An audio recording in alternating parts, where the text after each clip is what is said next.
Hello everyone. Today I am going to start a very interesting subject RAC, Refrigeration and Air Conditioning.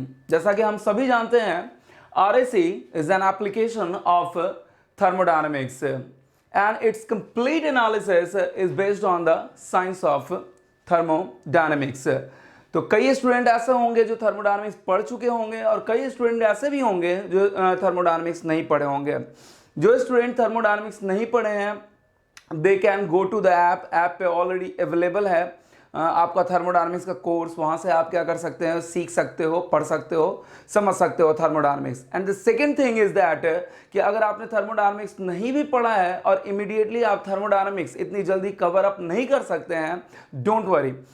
Refrigeration and air conditioning subject start करने से पहले मैं already science of thermodynamics या thermodynamics का basic thermodynamics का एक glimpse दूंगा और मैं इतना तो जरूर कहूंगा कि उस ग्लिम्स में बहुत ज्यादा कॉन्सेप्ट मैं नहीं समझा सकता क्योंकि पूरा थर्मोडायनामिक्स बहुत बड़ा टॉपिक है अपने आप में, बेसिक थर्मोडायनामिक्स।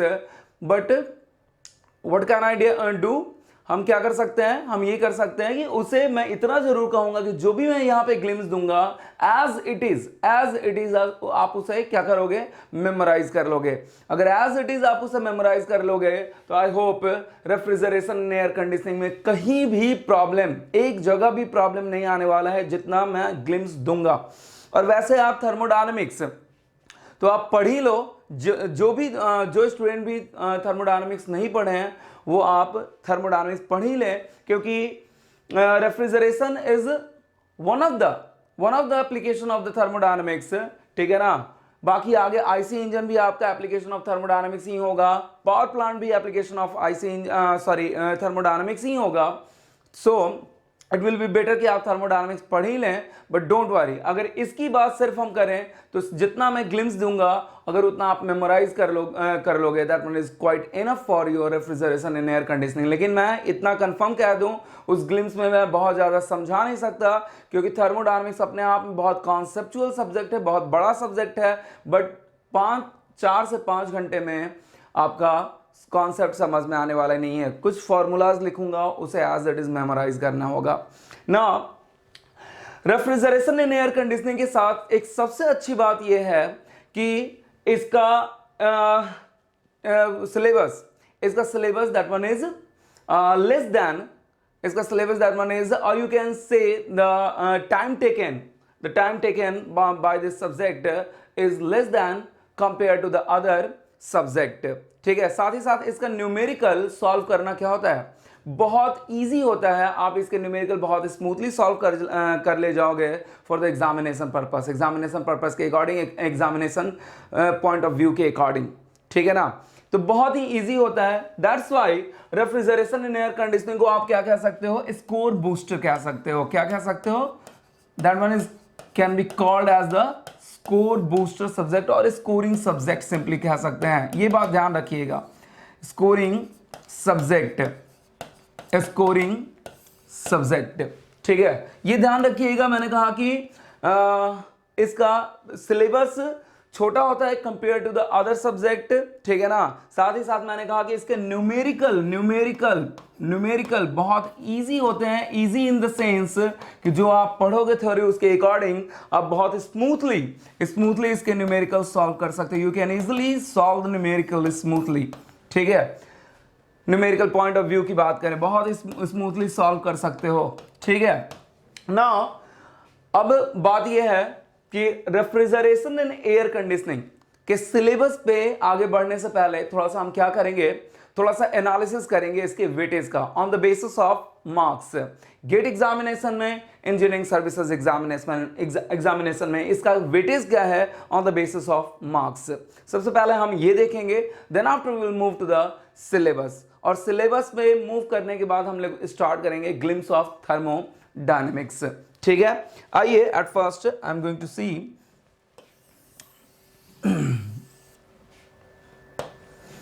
ठीक है।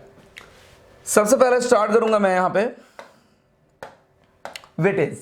Weightage on the basis of marks. Will see बहुत इजी है, थोड़ा ध्यान दीजिएगा। गेट एग्जाम की बात करें, I am talking about the GATE examination, तो ऑन एन एवरेज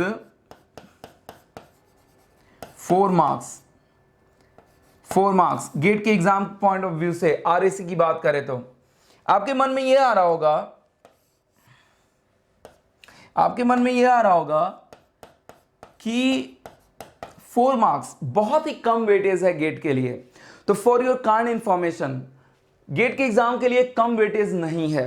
क्यों कम वेटेज नहीं है? इसलिए कम वेटेज नहीं है कि actually get point of view से बात करें तो रेफ्रिजरेशन एंड एयर कंडीशनिंग नाम का कोई अलग से टॉपिक ही नहीं होता है, अलग से सब्जेक्ट ही नहीं होता है। ये itself refrigeration and air conditioning itself thermodynamics में ही आपको पढ़ना पड़ता है कुछ इस तरीके से, thermodynamics and application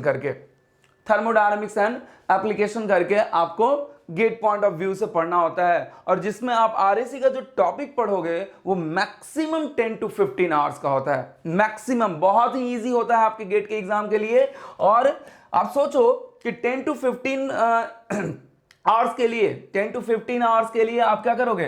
refrigeration air conditioning पढ़ोगे, वो भी थर्मोडायनामिक्स के साथ ही, ठीक है। और उसमें भी आपका 4 मार्क्स 10 to 15 आवर्स, बहुत ही इजी वो 10 to 15 आवर्स, और उसमें भी 4 मार्क्स। तो मेरे हिसाब से ये नहीं लगता कि आपका बहुत ही क्या है, ऑन एन एवरेज बता रहा हूं। अब ये मत सोचना कि हर साल 4 मार्क्स का ही पूछेगा, ठीक है ना। समहाउ हो सकता है कि 3 मार्क्स का भी पूछ ले, समहाउ हो सकता है कि 2 मार्क्स का भी पूछ ले, but on an average 4 marks का पूछता है। तो मैंने कहा कि इट इज सबसे पहली चीज 10 to 15 for the GATE examination, it is 10 to 15 hours. और ये 10 to 15 आवर्स बहुत ही इजी होता है, और easy theory as well as numerical point of view से बात करें, as well as numerical is quite easy. तो आप समझ सकते हो कि थ्योरी भी बहुत इजी 10 to 15 आवर्स बस देखने के लिए है।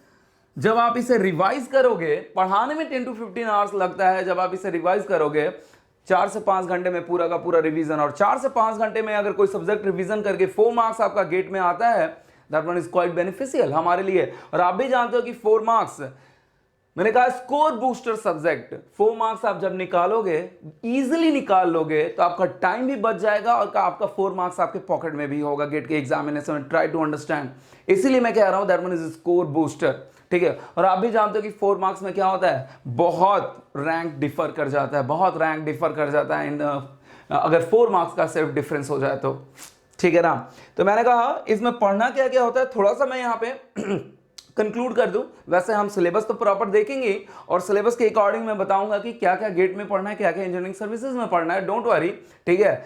जहां पे भी जो सब्जेक्ट गेट में नहीं पढ़ना होगा, सिर्फ इंजीनियरिंग सर्विसेज के लिए पढ़ना होगा, जब मैं पूरा सब्जेक्ट डील करूंगा वो प्रॉपर वे में डील करता जाऊंगा, और at the end of the subject वहां पे भी एक बार डील करूंगा कि क्या क्या गेट के लिए पढ़ना है और क्या क्या इंजीनियरिंग सर्विसेज के लिए पढ़ना है।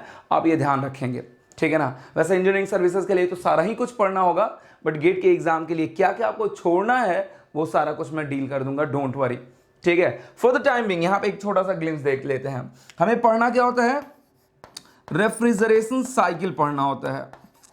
Refrigeration cycle. अब रेफ्रिजरेशन साइकिल में कौन कौन से आते हैं, वीसी साइकिल, हालांकि एक कार्नोट साइकिल भी होता है, कार्नोट रेफ्रिजरेशन साइकिल भी होता है, कार्नोट रेफ्रिजरेशन साइकिल। हालांकि ये तो थर्मोडायनेमिक्स में ही पढ़ लिया जाता है, don't worry. Carnot refrigeration cycle आपका बेसिक थर्मोडायनेमिक्स में ही हो जाता है, बट स्टिल रेफ्रिजरेशन साइकिल है, तो यहाँ पे हम थोड़ा बहुत कार्नोट रेफ्रिजरेशन साइकिल के लिए भी देखते हैं। VC cycle, that one is quite important, ये सबसे ज्यादा इंपॉर्टेंट होता है, ठीक है। उसके बाद आता है गैस रेफ्रिजरेशन साइकिल, जिसे बेल-कोलमैन साइकिल कहते हैं, ठीक है ना। Bell Coleman cycle we will see in the when we will see the subject, complete subject analysis, तब वहां पे बताऊंगा मैं गैस रेफ्रिजरेशन साइकिल क्या होता है, आपका बेल-कोलमैन साइकिल होता है।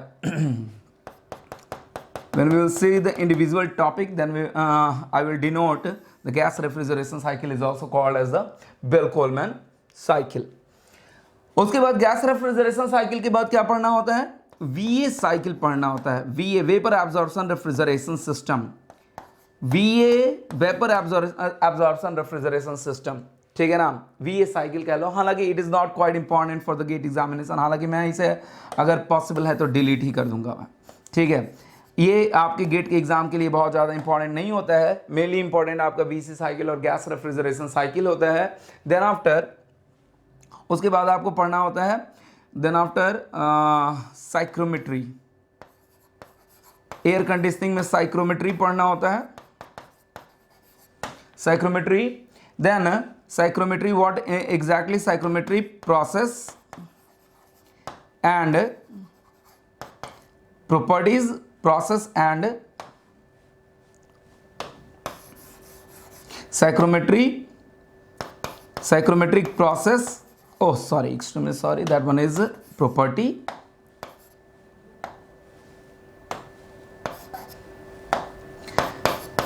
psychrometric properties, process and chart। Psychrometric chart थोड़ा सा हम देखेंगे, बहुत ज़्यादा ज़रूरत नहीं है चार्ट की, बट स्टिल थोड़ा बहुत हम लोग देखेंगे, ठीक है। यही सिलेबस होता है आपका, that one is only for the GATE examination. 10 to 15 hours मैंने बताया, बट 10 to 15 आवर्स में मैंने बताया कि जब आप रिवीजन करोगे उसे मैक्सिमम 4 to 5, इवन न्यूमेरिकल लेके मैं बता रहा हूँ, और न्यूमेरिकल इतना ईजी, ये 4 मार्क्स बहुत ही ईजिली आपका 4 मार्क्स आपको बहुत ही ईजिली निकल सकता है। So that's why the refrigeration air conditioning is score booster subject, scoring subject, ठीक है ना। आइए इंजीनियरिंग सर्विसेज के लिए देखते हैं, we will see for the engineering services examination. Engineering services examination का पैटर्न आपका 2017 में चेंज हुआ था, ठीक है ना। 2017 में इंजीनियरिंग सर्विसेज एग्जामिनेशन का पैटर्न चेंज हुआ था, उसी के अकॉर्डिंग मैं यहां पे डील करूंगा, ठीक है। इंजीनियरिंग सर्विसेज एग्जामिनेशन तो 2017 के बाद मेनली जो है, उससे पहले का कोई मतलब अब नहीं है, क्योंकि जब पैटर्न चेंज कर गया तो आपका मेनली अब उसके बाद ही का पैटर्न हमें रियलाइज करना है, देखना है, ठीक है ना।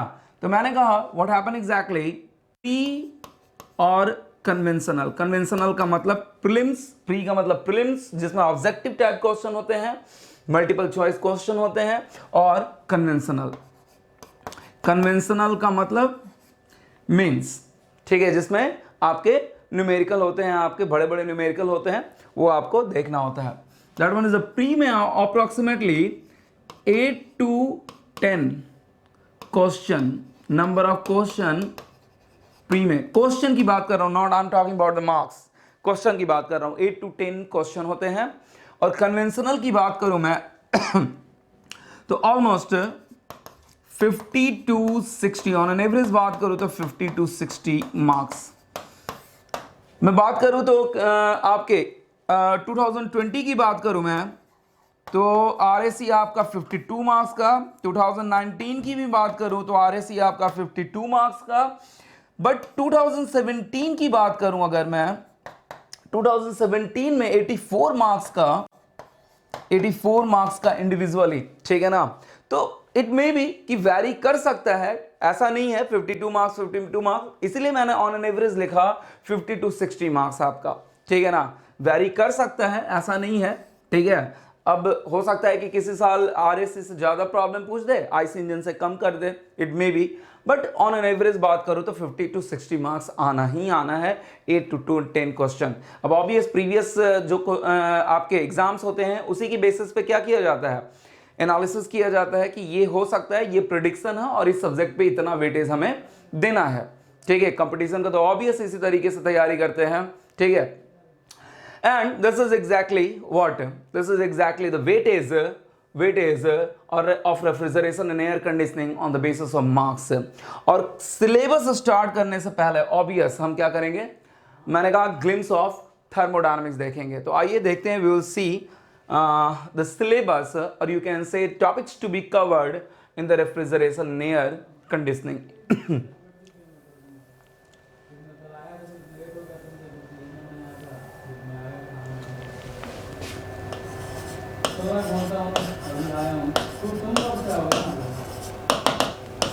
ये कह सकते हैं टॉपिक्स टू बी कवर्ड।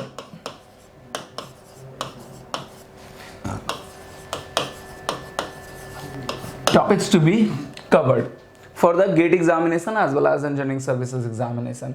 यहां पे जो मैं सिलेबस लिखूंगा इंजीनियरिंग सर्विसेज एग्जामिनेशन, इसमें लिखूंगा गेट इज ऑलरेडी इंक्लूडेड, क्योंकि गेट का सिलेबस कम है, इंजीनियरिंग सर्विसेज एग्जामिनेशन का सिलेबस ज्यादा है। GATE is already included. ठीक है, मैं बता दूंगा, मैंने आपको बताया है, बोला है आपसे, ठीक है ना, कि ये बता दूंगा मैं। हालांकि प्रीवियसली थोड़ा बहुत डील कर चुका हूं, मैंने फिर कहा कि यहां सिलेबस लिखते टाइम भी बता दूंगा मैं, और फिर मैंने कहा at the end of the during the subject ये भी बताऊंगा कि कौन सा टॉपिक गेट के लिए नहीं पढ़ना है, और ये भी बताऊंगा कि at the end of the subject ये फाइनली बताऊंगा क्या क्या आपको गेट के लिए कवर अप करना है, गेट के लिए क्या क्या छोड़ना है, ईएससी के लिए तो पूरा। ठीक है, इसीलिए मैं लिख रहा हूं सिलेबस किसके अकॉर्डिंग, इंजीनियरिंग सर्विसेज एग्जामिनेशन के अकॉर्डिंग, यूपीएससी के अकॉर्डिंग। ठीक है ना, और गेट इज ऑलरेडी इंक्लूडेड, ये सारा कुछ इंक्लूडेड होगा। आइए देखते हैं। हालांकि आरएससी में एक्चुअली हम दो टॉपिक देखते हैं, will see the two topic in the RSC, refrigeration and air conditioning. इसमें टू टॉपिक देखते हैं, दो टॉपिक देखते हैं। एक आपका क्या हो जाता है, the part refrigeration part,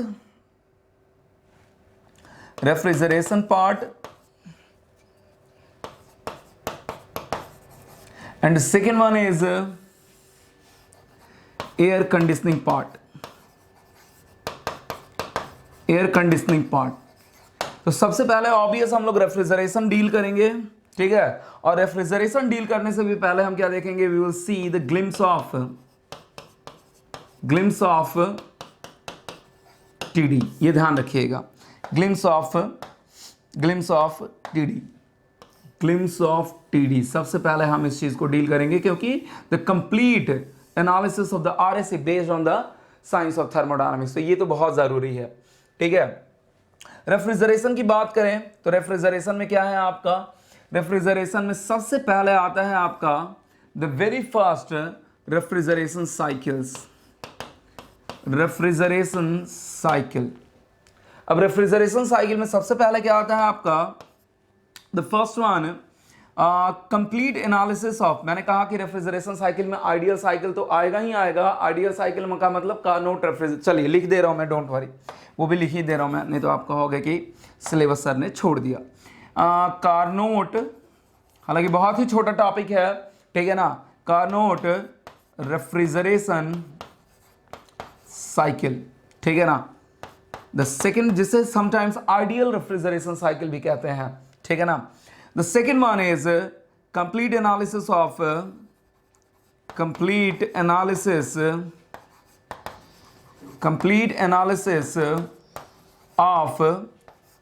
VC cycle, जिसे हम कहते हैं vapour compression cycle, that one is called as a vapour compression cycle. ठीक है, the third one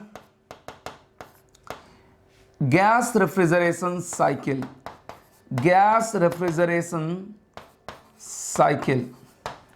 and the fourth one, gas refrigeration cycle के बाद आपका the fourth one we will see about the refrigerant,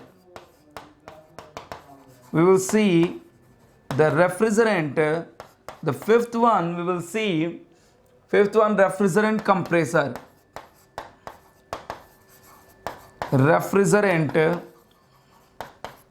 compressor, then after sixth one evaporator,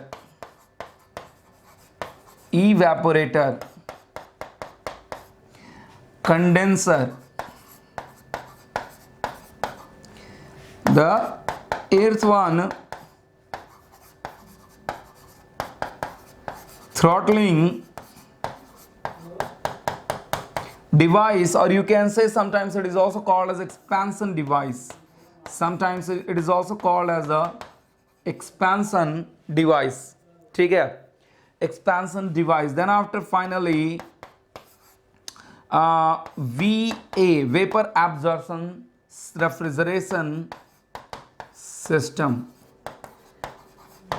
gate के लिए तो ये ना के बराबर पढ़ना है, बट इंजीनियरिंग सर्विसेज के लिए ये पढ़ना होगा थोड़ा सा। आपको लग रहा है कि इतने सारे टॉपिक्स हैं और सर कह रहे हैं कि बहुत ही कम सिलेबस है, तो मैं इतना बता दूं कि दिस ऑल आर बहुत ही छोटे टॉपिक्स हैं, बहुत बड़ा टॉपिक्स नहीं है, ठीक है ना। छोटे छोटे टॉपिक्स हैं, बहुत ही बड़ा टॉपिक आपका नहीं है ये, अगर सारे के सारे लिए जाए तो, ठीक है ना। मेनली मैंने कहा कि आपका सबसे ज्यादा इंपॉर्टेंट इसमें कौन सा है, this one is quite important, और उसके बाद अगर इंपॉर्टेंट है तो ये इंपॉर्टेंट है, ठीक है ना। बाकी इससे सबसे क्या होते हैं, इससे हो सकता है कि समहाउ न्यूमेरिकल, एक दो न्यूमेरिकल पूछ ले, बाकी इस सब से क्या होता है आपका थ्योरेटिकल क्वेश्चन आता है, और इससे भी ऑलमोस्ट आपका थ्योरेटिकल क्वेश्चन ही आता है, ठीक है ना। तो मेनली न्यूमेरिकल कहां से पूछ सकता है, और ये तो मैंने कहा it is the part of the basic thermodynamics, तो इससे कोई बहुत ज्यादा कोई कुछ है ही नहीं, ठीक है ना। इसके न्यूमेरिकल्स हम लोग बेसिक थर्मोडायनामिक्स में भी करते हैं। तो complete analysis of VC cycle, ये सबसे ज्यादा इंपॉर्टेंट है, सबसे ज्यादा न्यूमेरिकल यहां से आते हैं गैस रेफ्रिजरेशन साइकिल से, और थोड़ा बहुत न्यूमेरिकल आ गया तो इससे आया रेफ्रिजरेंट कंप्रेसर से, थोड़ा बहुत न्यूमेरिकल आ गया तो यहां से आया, ठीक है ना। ये और ये टॉपिक, ये तीन टॉपिक बहुत ज्यादा क्या है, ठीक है ना। बाकी सारे के सारे थ्योरेटिकल पोर्शन से, पॉइंट ऑफ व्यू से हमें पढ़ना है। Now will see the next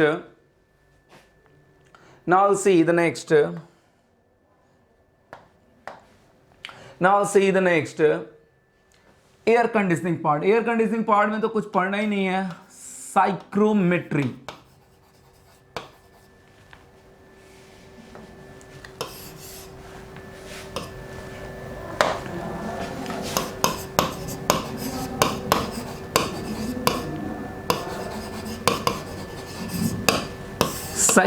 साइक्रोमेट्री में आप क्या क्या पढ़ना है, साइक्रोमेट्रिक प्रॉपर्टीज पढ़ना है, साइक्रोमेट्रिक प्रॉपर्टीज पढ़ना है, साइक्रोमेट्रिक प्रोसेस पढ़ना है, प्रॉपर्टीज, डोंट वरी, ये एक नया टॉपिक है आप लोगों के लिए, हो सकता है ये नया टॉपिक हो सकता है आप लोगों के लिए, ठीक है। प्रॉपर्टीज पढ़ना है, but we will see in proper manner, ठीक है। प्रोसेस पढ़ना है, चार्ट पढ़ना है, ठीक है ना। और most of the most problem cover up हो जाते हैं, ठीक है ना इससे। उसके बाद summer air conditioning, Indian context से बात करें तो summer air conditioning is more important than the winter air conditioning. Air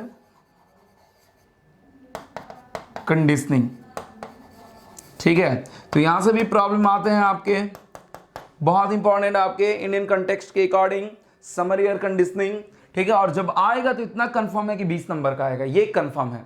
summer air conditioning से जब भी क्वेश्चन आएगा ये तय है कि 20 नंबर का ही आएगा। Then after winter air conditioning, winter air conditioning सिर्फ थ्योरेटिकल पोर्शन पूछता है, बहुत ज्यादा न्यूमेरिकल नहीं पूछता है। Winter air conditioning, this is exactly the topic of air conditioning. बहुत ज्यादा टॉपिक तो इसमें नहीं पढ़ना है, लेकिन still that one is quite important for the engineering services purpose. Exam में आना ही आना है आपके एयर कंडीशनिंग से, ये बता दूं मैं, ठीक है ना, आना ही आना है। और मैंने कहा जब इस पे पूछेगा तो सीधे 20 नंबर में पूछेगा, ये कंफर्म है, ठीक है। तो इसलिए ध्यान रखिएगा, पढ़ना तो आपको लग रहा होगा कि बहुत कम टॉपिक पढ़ना है, but still that one is quite important. Now this is exactly the complete syllabus of what, the complete syllabus of refrigeration air conditioning. मैंने आपको कहा था कि गेट के लिए क्या पढ़ना है, गेट के लिए बेसिकली रेफ्रिजरेशन साइकिल पढ़ना होगा, और क्या पढ़ना होगा, देन आफ्टर इसमें बात करें तो मेनली ये टॉपिक पढ़ना होगा, ठीक है। मेनली ये टॉपिक पढ़ना होगा आपके गेट पॉइंट ऑफ व्यू से। आप देख सकते हो कहाँ, गेट के लिए कहाँ बहुत ज़्यादा सिलेबस है, बहुत कम सिलेबस है। जब आप उस रिवीजन करोगे तो और कम हो जाएगा एंड आप इजीली 4 मार्क्स, न्यूमेरिकल भी बहुत इजीली गेट में 4 मार्क्स ला सकते हो और अपने रैंक को इम्प्रूव कर सकते हो with the help of RSE as well as in engineering services examination. ठीक है, now will move to the next glimpse of thermodynamics. This is exactly the complete preview of your what refrigeration and air conditioning. ठीक है, thank you.